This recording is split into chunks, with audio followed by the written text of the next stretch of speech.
Good morning everyone.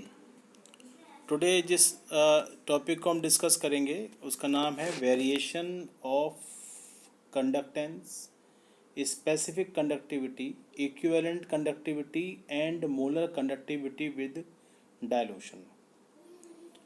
आपने जो previous content अभी तक कवर किया है उस प्रीवियस कंटेंट में कुछ बातें आपने पहले भी पढ़ी हैं, जैसे कि फार्मूला आपने सभी ने पढ़ा हुआ है, formula of the molar conductivity, formula of equivalent conductivity. Clear? इन दोनों फार्मूले में एक बात आपने पढ़ी है कि जो लैम्डा एम होता है that is equal to kappa into 1000 upon molarity.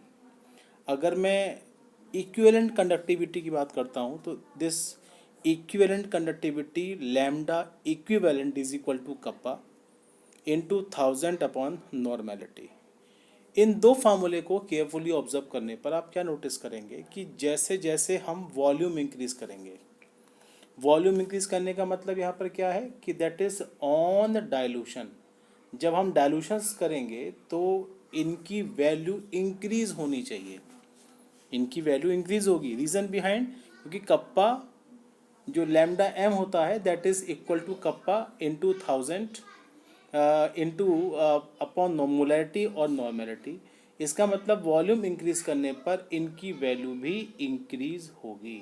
So for the electrolyte, चाहे वो स्ट्रॉन्ग इलेक्ट्रोलाइट है या वीक इलेक्ट्रोलाइट है, as the dilution is done, जब डाइल्यूशन करते हैं the specific conductivity of electrolyte solution decrease with the solution, and while the lambda m and lambda equivalent मतलब molar conductivity and equivalent conductivity increases। ये जो statement आपके सामने मैं यहाँ बता रहा हूँ, इस स्टेटमेंट में जो पहली वाला जो स्टेटमेंट है कि lambda equivalent and molar conductivity की वैल्यू लगातार इंक्रीज हो रही है, इसके पीछे रीज़न वही है जो फार्मूला मैंने आपको अभी तक बताया।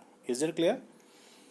जो स्टेटमेंट सेकंड है आपका that is the value of specific conductivity decreases with dilution. इसका मतलब क्या है? इसका मतलब आप सभी ने पढ़ा है फार्मूला कि जो स्पेसिफिक कंडक्टिविटी की वैल्यू होती है वो एक क्यूबिक सेंटीमीटर के स्पेसिफिक वेसल के अंदर नंबर ऑफ आयंस पर डिपेंड करती है।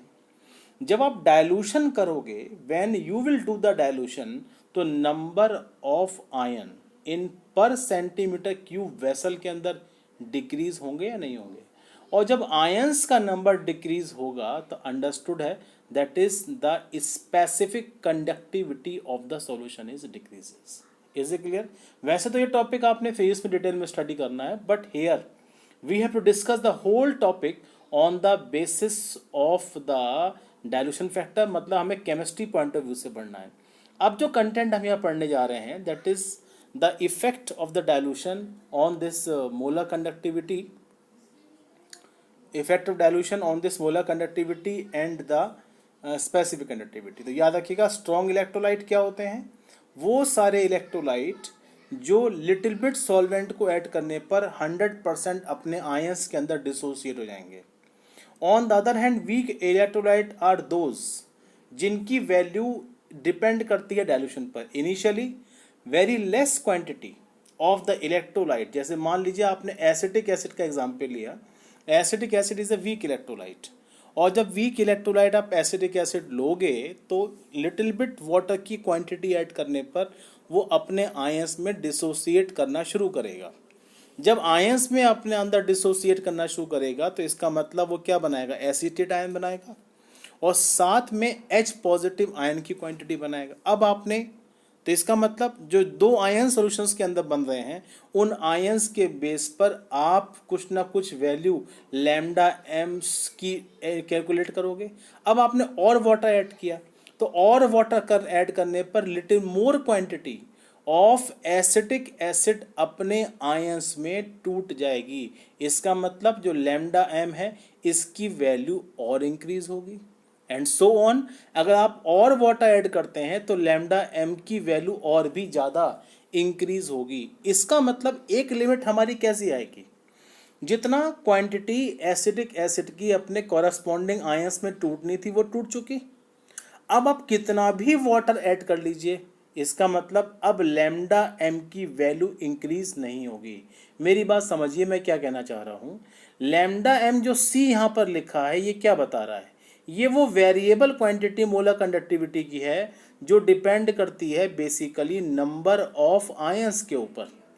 ठीक है, जैसे जैसे आयंस का नंबर बढ़ेगा सॉल्यूशन में डाइल्यूशन करने पर तो लैम्डा एम सी की वैल्यू इंक्रीज होगी, लेकिन एक लिमिट के बाद जितना भी क्वांटिटी वीक इलेक्ट्रोलाइट की टूटनी थी वो टूट चुकी।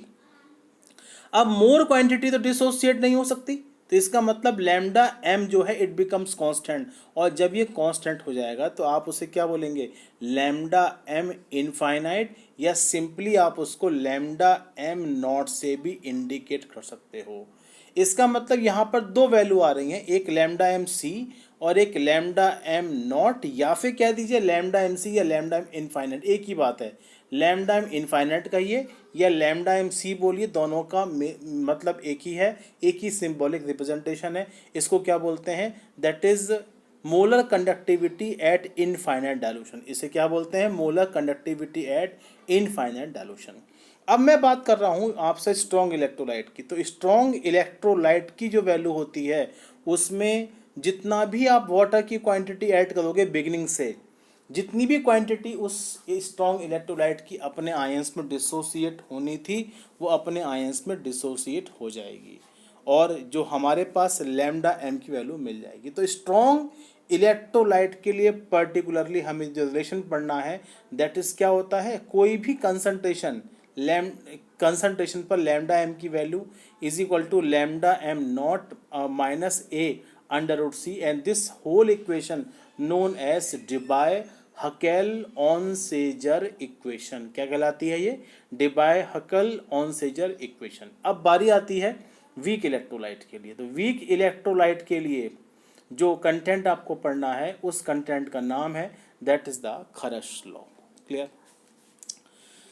खरश लॉ का स्टेटमेंट क्या बताता है, खरश लॉ को समझने के लिए सबसे पहले कुछ इस डाटा पर फोकस करिए। क्या है ये खरश लॉ, तो इस खरश लॉ में सबसे पहले यहाँ पर कुछ लैम्डा एम नॉट की वैल्यू आपके सामने गिवन है। यहाँ पे लिखा है KCl का जो लैम्डा एम नॉट है 298 केल्विन पर वो 149.86 है। जो NaCl का लैम्डा एम नॉट है वो 126.45 है। अगर आप इन दोनों का डिफरेंस निकालें तो कितना आएगा, 23.41। इन दो डाटा के बेस में आप क्या चीज़ कॉमन कर रहे हैं, KCl और NaCl में जो डिफरेंस है वो किसका है, दोनों में एनायन कॉमन है, दोनों में Cl है, लेकिन कैटायन यहाँ पर अलग अलग हो जाते हैं। तो इसका मतलब जो भी ये डिफरेंस क्रिएट हो रहा है वो डिफरेंट कैटायन की वजह से है, K पॉजिटिव और Na पॉजिटिव की वजह से। Few more examples are given here. यहाँ पर KBr NaBr इनका डिफरेंस भी 23.41 है, एंड इस डिफरेंस के लिए बेसिकली जो रिस्पॉन्सिबल फैक्टर है वो K पॉजिटिव और Na पॉजिटिव है, क्योंकि दोनों में Br का नंबर आपका क्या है, that is remains constant.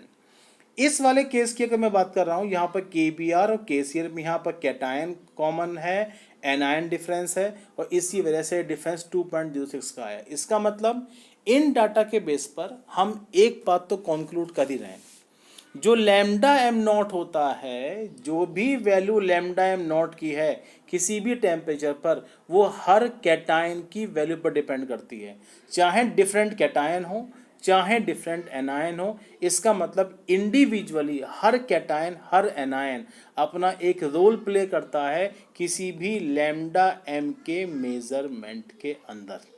Is it clear? So according to Kharash law, the complete statement how you can summarize here. On the basis of this law, the कैसे summarize करेंगे the definition, that is the limiting molar conductivity of an electrolyte, मतलब molar conductivity at infinite dilution, जिसका symbol मैंने पीछे बताया है lambda M not से या लैम्डा एम सी से, वो किस पर डिपेंड करेगा, वो किसके इक्वल होगा, is the sum of limiting molar conductivity, या कह दीजिए limiting ionic conductivity of cation and anion individually, each multiplied by with the number of ion present in the formula. जैसे मैंने एक एग्जाम्पल लिया है AXBY, जब आप ए एक्स बी वाई को तोड़ोगे तो एक्स कितने मिलेंगे आपको, जो एक्स है आपका वो शो कर रहा है फर्स्ट कंपोनेंट की या ए की आयनिक कंडक्टिविटी, जो बी वाई है वो शो कर रहा है एनायन की आयनिक कंडक्टिविटी, और जो इन दोनों की कंडक्टिविटी का सम है वो किसके इक्वल है, लैम्डा एम नॉट के। इस वाले लैम्डा और इस वाले लैम्डा में डिफरेंस है, ये आयंस के लिए कंडक्टिविटी को शो करता है, and this shows the total conductivity for the electrolyte solution, and this whole statement that known as that is Kharas law. Is it clear? So this Kharas law is a very important topic for examinations for the numericals, and some numerical sort you have to do on the basis of this formula.